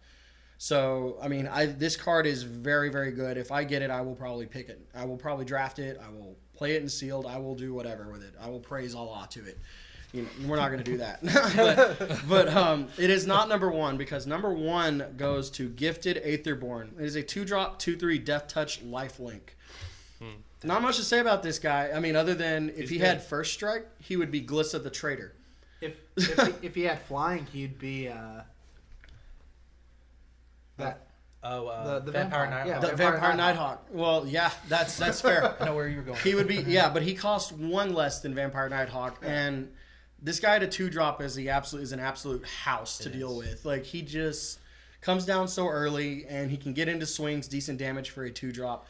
This guy is going to be everywhere unlimited. And with all the 2/2s and 2/3s there are, it'll just get you ahead further and further, just sitting there. Yeah, 2/2s don't kill him. He survives 2/2s, so I mean, it has to be a 3-power, thing to kill him. In which case, you're already winning. You make them sack a 3-power creature to kill your 2-power creature. Mm-hmm. Okay, so that's all we've got for the commons and uncommons and limited. So we left out the rares for a reason because now we're going to talk a little bit about construction on the implements we got.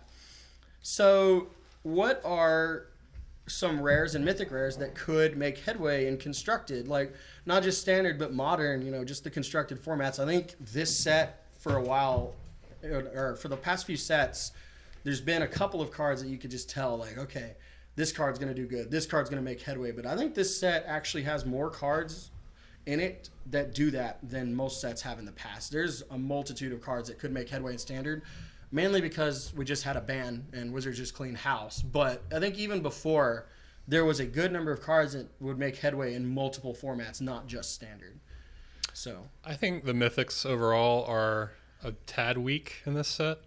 There are some that are good. I mean, I do like Heart of Karen, but I don't think it's going to be a replacement for Smuggler's Copter.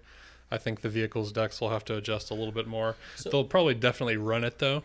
I like Heart of Kirin. The problem with Heart of Kirin is it doesn't substitute for Smuggler's Copter for what it does, because you do have to crew You 3. don't have the card draw. And it also is a legendary. That is a big problem in vehicles. Yes, definitely. It being the legendary. And It probably is not going to be played as a 4 of in every deck like Smuggler's Copter was. well, and it doesn't 2 or 3 copies maybe, and then you're going to have to find other types of vehicles to put in those red-white vehicles decks. Well, it just doesn't do what Smuggler's Copter did for so many other decks. In Black-Red aggro, you lose the Madness looting effect. In Blue-White Flash, you lose the looting effect, because Blue-White, as good a deck as it is, it has some pretty wonky draws, and it depended on that Copter to filter through. It does still pair very well with Veteran Motorist, though. Well, that's fine, but I mean, vehicles... Swing for 5 on turn 3 and with Vigilance. The vehicles wants the Caravan because it also fixes their mana. I don't think you can have both in there, because which one are you going to crew?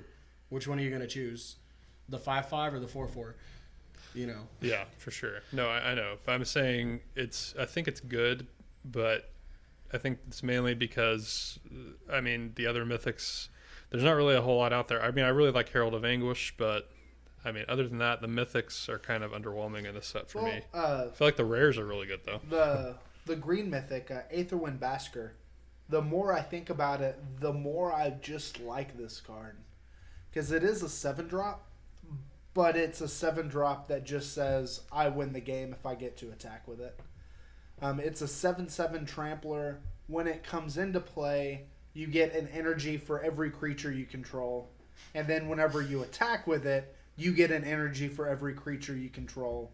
And then for 1 energy, you can give it +1/+1 however many times you want to. Okay. What about Beryl, Chief of Compliance? The new mythic legendary blue guy. He's a 2-drop 1/3 that instants and sorceries cost 1 less for you to cast, and whenever you cast a spell that counters something, you get to loot.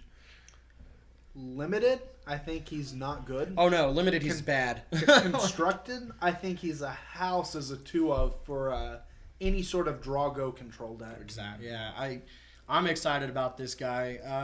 I know in my play testing, I had Thing in the Ice as my 2-drop creature. I think this guy's going to replace Thing in the Ice. It just makes it a lot more efficient. That's what I've heard a lot of other control players say too, is that they're going to be replacing Thing in the Ice with it. Yeah, well, I don't think he's a 4-of, but I think like in decks that want to control, he's at least a 2-of. Yeah, I think 2, maybe 3 is where this guy wants to sit. And see, another reason this guy becomes so good is because we got a brand new counterspell in Disallow. There's a 3-drop counter target spell, activated ability, or triggered ability. The fact that this guy can just make it a straight counter spell, but better, is already good. But we also still have Void Shatter. So now we have 8 possible counter spells in the deck. This guy just does really good. And that they you can all printed the cast support for 2 blue with Bayroll. Yeah, no. Yeah, there could be a mono blue deck there. There could be a mono blue deck. Like I've heard some people talking about mono blue taking turns with Part the Water Veils and things like that. And just Torrential Gearhold. And Torrential, yeah. It opens the door for blue. This guy is pretty good. So, like, what do you got, Tyler? What do you like in this set? As far as the red-white stuff, most of it was a little underwhelming when the rares to mythics. But some cards that I might be interesting. One I want to talk about is Shrem, Senior Edificer. He's the 1 a white and a legendary 2/2. Whenever you cast an aura, equipment, or vehicle spell, draw a card. After talking with Colton about this, I could see him, like, even though this is more of a F&M deck right now, the Aether Works Reservoir deck, when you go into blue-white and it has all those 0-costing aura equipments, we have turn 2 and turn 3 drawn 4, 5, 6, 7 filtered through our deck really quick, and it sets up like your combos so much faster. And I could see in that type of deck where it could do some dirtling for you as like a 2, maybe 3 of. Yeah, I really like Strom. I also brewed a black-white improvised deck that splashed blue, so it was like Esper Improvise, and I ran 4 Bonesaw, 4 Cathar Shields, and 4 Ornithopter. And the Ornithopter doesn't trigger Strom, but like I've had turns where I've played a turn 2 Strom and then laid down 3 equipments for 0 and draw 3 cards. So As far as the artifacts go, I also am a personal fan of Whir of Invention.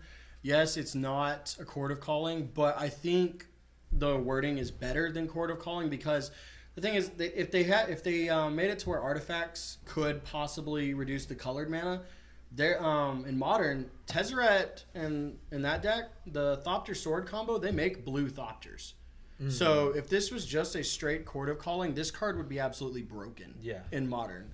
So I like the rewording that says you can reduce the colorless, reduction cost on it, but I still think this makes headway if there is like a blue-black Tezzerator deck in Standard or things like that. I have a card that's probably going to be a sideboard card to go against those type of decks. It's Consulate Crackdown. It's 3 and double white, and it's an enchantment. When it enters the battlefield, you exile all artifacts your opponents control until it leaves. Against the decks that make all the Thopters, the clue tokens, stuff like that, and try to do things, you can just, no matter what, purely get rid of those.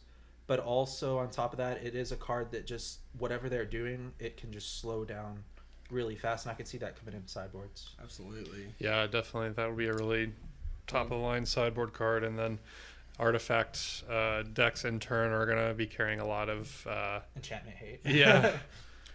Which they're going to have to play the 3-drop enchantment because Fragmentize and Natural State, neither one of those hit that. So you're going to have to play like Appetite or... There is a new 3-mana instant white one that destroys an enchantment or artifact. Yeah, what's that one called again? Revolt, you can gain 3 life. Yeah. Well, also there's another card that is going to have not just Standard but Modern implications, and I think this will fit right in the Lantern control deck. That's Battle at the Bridge, and it's for 1 black and X. You can make a target creature get -X/-X, and you gain X life. Lantern will bring this card in against Burn if Burn exists in the same world as Lantern, because you just tap 5 artifacts, you kill their red Eidolon, you do lose 2 life, but in the end you're going to gain 3 life. So you're netting it out of it. You wouldn't lose. Oh yeah, I guess the improvised hits it. Yeah, it gets above it. So I mean that's even better. So you get to gain life, you get to kit the bane of your deck's existence because red is in Lantern's worst matchup. But in Standard, if improvised becomes a thing, this will be a marquee removal spell to not only just remove a creature, but to also buy time and gain life until you set up where you want to be. And we play tested with that too, and it was really good. Yeah, this card is pretty good. Or remove a torrential Gear Hulk and gain 6 life, or 6 life. That was great. So, but I think the black card outside of Fatal Push that makes the most headway in Constructed will be Yahini's Expertise. That card, very first card spoiled. When I saw that card, I got real excited. I didn't think it was real. For one, I mean, we all thought it was a fake scene. No way, that's real. all of the expertises seem to be pretty good. I mean, casting free spells is pretty good. Hence why they banned Bloodbraid Elf. But this, you wipe the board you give everything -3 for the board, and then play a free spell that costs 3 or less. It's almost a language that gives you an additional card. So yeah, it's really worth playing. In control decks, you can just cast this. Once their board is wiped, you can cast a free Anticipate or just another removal spell that they mop up and things like that, or you can cast a Thing in the Ice or a free Lily or a free barrel. Yeah, I mean, it's just backbreaking. It especially helps control just because it just destroys aggro. It's a cheaper board sweep that control needed. Yeah, these 5-drop board sweeps just weren't cutting it. I mean, you could still run a 1 Fumigate, but you can map the way with Yahini's Expertise to get there. Definitely. So I mean, I'm with Brad. I think the mythics are kind of underwhelming, but the rares make up for it. Yeah. Also, another rare worth mentioning briefly. It's a land, kind of an exciting Spire of Industry. It's the only land in the whole set, but if for artifact decks, it's really going to help with mana bases. Yeah. You just basically, if you control an artifact, then you can pay 1 life and you get 1 mana of any color. So yeah, it's a little. I mean, it's a little underwhelming if you don't have artifacts or if they remove all of them. But I mean, unplayable if you don't have artifacts. Well, it's not necessarily unplayable. You can still get you can get the waste mana for Eldrazi's and things. True. And there is still Eldrazi strategies out there that is completely viable in Standard. Which I really have been appreciating the new Artifact Lord that we got more and more the more I read it. Yeah, let's talk about that mimic for a little bit. Metallic Mimic. For 2 colorless mana, you get a 2/1 creature. When it comes into play, you choose a creature type.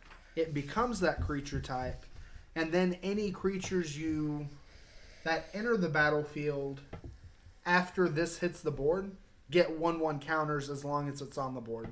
So the standard deck I've been on for a while is just a mono blue aggro Eldrazi deck. This can help take the place of me losing Smuggler's Copters because it lets me go big faster. I actually think this might be better than Smuggler's Copters in your Eldrazi. I agree with that. Because you don't have to tap creatures down to swing. You can just go balls to the It wall. just gives you way more damage. But the tribal themes that this can have implications on in Standard, I mean, we have humans that this can be Thalia's Lieutenant number, what? 8. 5, 6, 7, and 8. Number 8. There's also a Spirits deck that could be floating around that could be very good. Eldrazi's another tribal that we're going to see continuous play on with things like Reality Smasher and Thought Not Seers. Well, so you said Standard, but in Modern, where the tribals are even more of a thing, the tribals have been missing something. I think this could be a piece in a lot of tribal decks in Modern as well. And they didn't make it a legendary either. No. That makes it that much better. Yeah. I've been toying around looking at it in Modern Merfolk, and I don't think it fits there because we already have enough 2-drop boards. You've got, what, 12? But 11. They run 11. My bad. But there are a lot of lesser represented tribal strategies like allies. Or goblins. That this could be very viable for. Yeah, we have a friend, we have a friend that's brewing allies in Modern right now, and he's been ranting and raving about this, and you'll see his deck tech later tonight. But yeah, no, I think like this has a lot of implications. And one thing to note, me and a friend were talking and joking around about the new elf, or the new Bloodbraid elf, the Deadbraid elf. You could play this in a Living End deck as another form of Cascade. You could Beast Within your own guy, trigger Living End, and then he comes right back. I mean, it's a loop that it's kind of goofy, but I mean, if you're unable to get these Cascade cards and you just have a removal spell in your hand, oh, I'm going to kill my own guy. He's going to go to the yard. I'm going to cast Living End for free, and then he's going to come right back. I mean, he just makes useless cards and decks really good in those things. And I think in Standard, there might be an Emerge deck out there. You know, just if you Emerge Eldrazi Deep Fiend off this guy, you get to cast a spell for free. Yeah. I mean, I think that could be a thing. I don't know how good it might be, but it will definitely be tried. So, I mean, that brings up another topic. Like, which decks just right out of the gate, what do you think we'll see right out of the gate and constructed in Standard? Controls. Just different versions. That's the simplest one to say.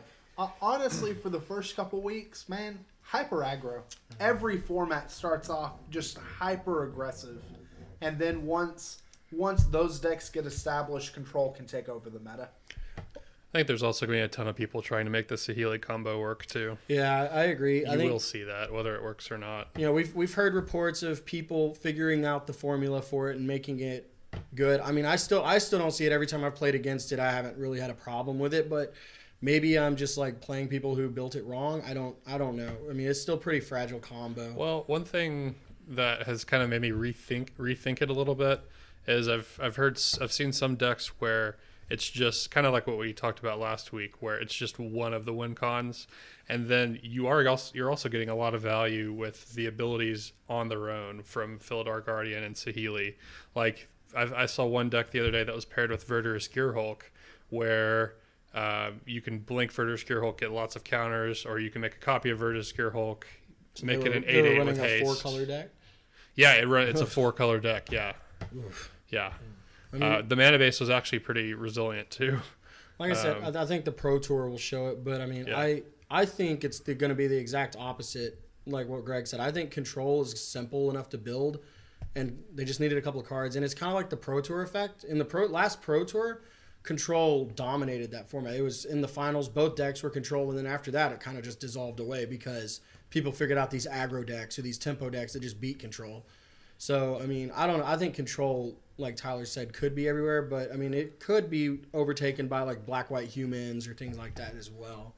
Yeah, I think Control's going to do really well, primarily because of Yeheni's expertise. I mean, it's going to keep aggro in check. Disallow is pretty huge as well. Yeah. And also them not allowing us to play things like Smuggler's Copters anymore Yeah.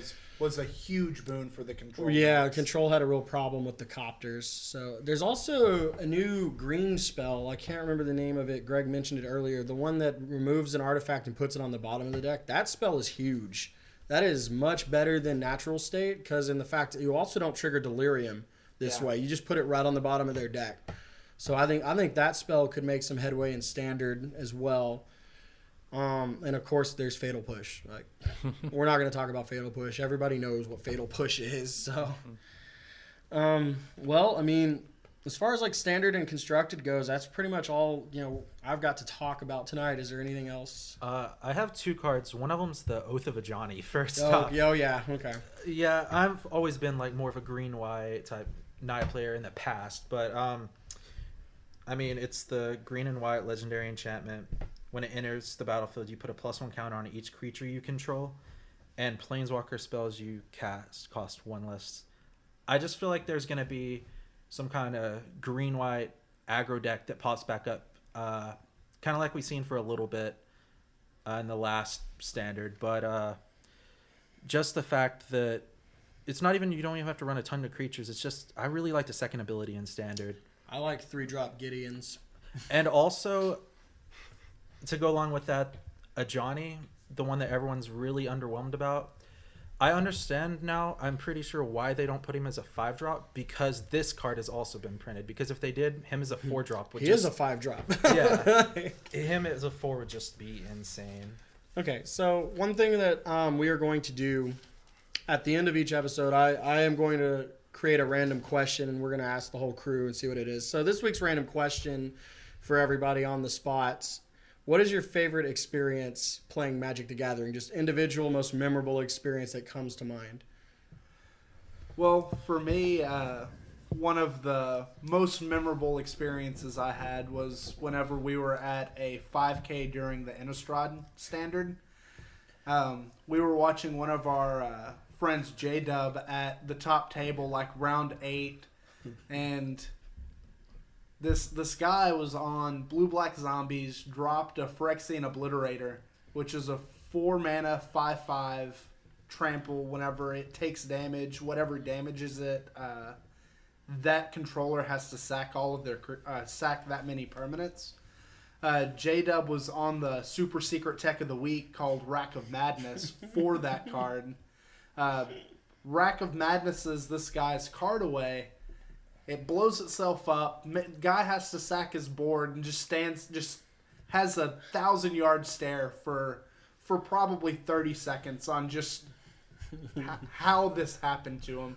And he was like reassessing life decisions, and it was beautiful. See, Rack with Madness got around it because it said target creature deals damage equal to its power to itself. And so since that guy controlled the Phyrexian Obliterator, he had to lose 5 permanents and his own Obliterator. And I watched it, and I was with Greg. I'm surprised Greg was able to stick around. I saw it happen, and I ran away cackling like a little schoolgirl. I could not even stand it anymore. There's been so many, but honestly, mine has to come from us playing Commander. We've had a lot of crazy games, but one of the most memorable for me is, of course, when we were playing, one of us or multiples playing a Chaos deck. And you put down an Eye of the Storm just to see if you can get there, and you ended up like 20 or 30 spells later on your turn somehow winning when you thought there wasn't a way. Yeah, I accidentally won. I don't even remember everything that went into it. I just know that I was sitting there like hoping this would go off even though I would lose, because it would be awesome to see, and that just made me really happy. Brad, what do you got? For me, it's more so about an experience that I had with friends rather than just an individual game I played. Probably the most recent memorable thing is just looking at how Sean was so sick that one night in Denver before the GP, and then he woke up the next morning and then ended up finishing 29th. I mean, that whole experience in Denver was a lot of fun, even though I didn't do very well, because I played Green-Black Delirium, and yeah, it was just not a good deck choice for that event. But it was just fun. I mean, I had a lot of fun hanging out with friends over there and whatnot. Yeah, so. Trips are definitely a part of the plus on this game. Well, my experience involves a Mr. Sean Hughes as well. So to set the stage for this, I am also the reason that Sean Hughes got into Magic, and I met him in college and told him I played Magic, and he said he'd been wanting to learn, but no one ever played with him, so I got him into it. And one of the first decks Sean built was just a simple mono white aggro. He read a Craig Wesco article and built mono white weenie.